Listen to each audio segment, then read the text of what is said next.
Entrepreneurship chapter number 2 का जो subjective था हम लोग दिखा चुके हैं। अभी हम लोग ऑब्जेक्टिव दिखा रहे हैं और सिर्फ ऑब्जेक्टिव दिखाने का मकसद ये भी है कि अभी आपका जो क्लास 12 में है एग्जाम का पैटर्न में कुछ चेंजिंग हुआ है, पता होगा, जिसमें आपका है 30 नंबर का ऑब्जेक्टिव क्वेश्चन दिया हुआ है। 30 नंबर का ऑब्जेक्टिव है, 50 नंबर का आपका सब्जेक्टिव है और 20 नंबर का प्रैक्टिकल है।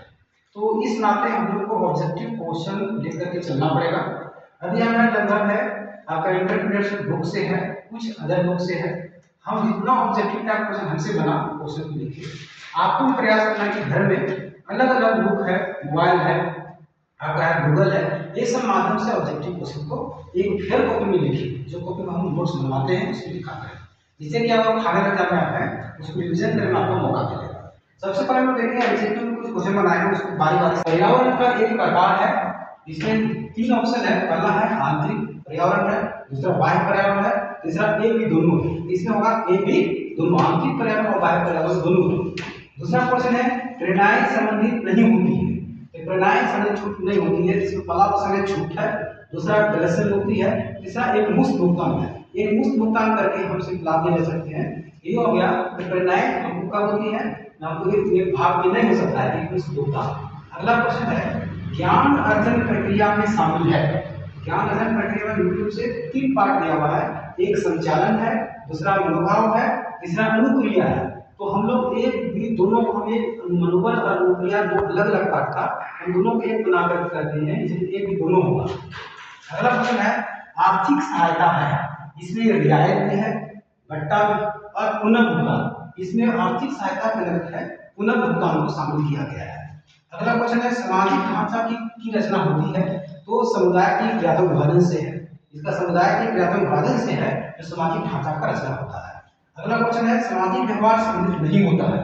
इसमें ऑप्शन है जनता हेतु वस्तु उत्पादन, सामाजिक बाध्यता की पूर्ति, लाभ अर्जन प्रक्रिया। लाभ अर्जन प्रक्रिया को सामाजिक व्यवहार संबंधित नहीं माना जाता है। इसमें जो भी टॉपिक आता है जनता हेतु वस्तु उत्पादन करते हैं और सामाजिक बाध्यता की पूर्ति, ये कंडीशन है जो सामाजिक व्यवहार में शामिल होती है, लेकिन लाभ अर्जन प्रक्रिया शामिल नहीं की जाती है। आगे पर्यावरण का महत्व है, इसमें है अवसर की खोज, अस्तित्व बनाए रखने में और सफलता पाने में, ये सभी को है पर्यावरण का महत्व के रूप में माना गया है। आगे पर्यावरण सूक्ष्म जांच को प्रभावित करने वाला आर्थिक घटक है, इसमें आर्थिक स्तर है, दूसरा है आर्थिक नीति है, आगे बाजार की गति है, इसमें सभी को शामिल किया गया है। आगे हम जानेंगे आर्थिक नीतियां निर्धारित करती है। आर्थिक नीतियां हैं जिसमें व्यवसाय की मात्रा निर्धारित करती है, व्यवसाय की दिशा निर्धारित करती है। इसमें से दोनों को माना गया है कि आपका मात्रा और दिशा दोनों को शामिल किया गया है। नेक्स्ट क्वेश्चन देखिए, क्वेश्चन नंबर 10, बाह्य वातावरण जो शक्तियां से निर्मित है का समान प्रभाव होता है। इसमें पहला है उपकरण का व्यवहार है, दूसरा है कर्मचारी का व्यवहार है, तीसरा है प्रबंध का व्यवहार है। इसमें उपकरण का व्यवहार है, इसको हम शामिल करते हैं। नेक्स्ट क्वेश्चन है जनसंख्या में बदलाव पर्यावरण के किस घटक में शामिल होगा। तो इसमें सामाजिक घटक, आर्थिक घटक, कई राजनीतिक घटक, कई घटक के, लेकिन जनसंख्या के बदलाव को हम सामाजिक घटक के तहत रखते हैं।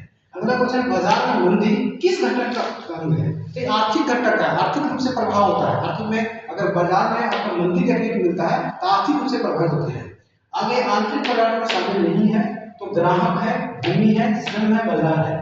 आंतरिक तो बताया कि पर्यावरण या वातावरण के 2 घटक है, एक आंतरिक घटक, बाह्य घटक। तो आंतरिक घटक कौन कौन होता है, बाह्य घटक में कौन कौन होता है, ये बता चुके हैं। इसमें आंतरिक पर्यावरण में ग्राहक को शामिल नहीं की जाती है। ग्राहक को हम मतलब प्रभावित होना पड़ता है, उसको क्या कर सकते हैं, उसमें सामने से बनाना पड़ता है। आगे है कि व्यवसाय, अगला क्वेश्चन है बाहरी घटक में शामिल नहीं होता है। बाहरी घटक में है श्रम, आंतरिक अंग है, इसको प्रभावित कर सकते हैं लेकिन ग्राहक और बाजार को प्रभावित नहीं कर सकते, इसलिए बाह्य घटक में शामिल नहीं माना गया श्रम। अगला क्वेश्चन है व्यवसायिक पर्यावरण के कितने प्रकार, 2 ही प्रकार है, एक आंतरिक है, दूसरा बाह्य पर्यावरण है। व्यवसायिक अवसर के कितने प्रकार है, मुख्य रूप से 2 प्रकार का है।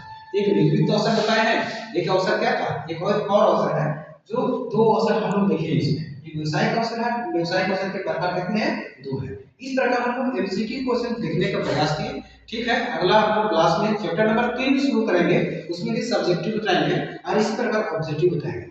आप इसी प्रकार YouTube चैनल के माध्यम से आप एमसीक्यू तैयार कर सकते हैं, सब्जेक्टिव क्वेश्चन तैयार कर सकते हैं। आराम से देखिए और आपका इसका सहयोग लीजिए। ठीक है, धन्यवाद।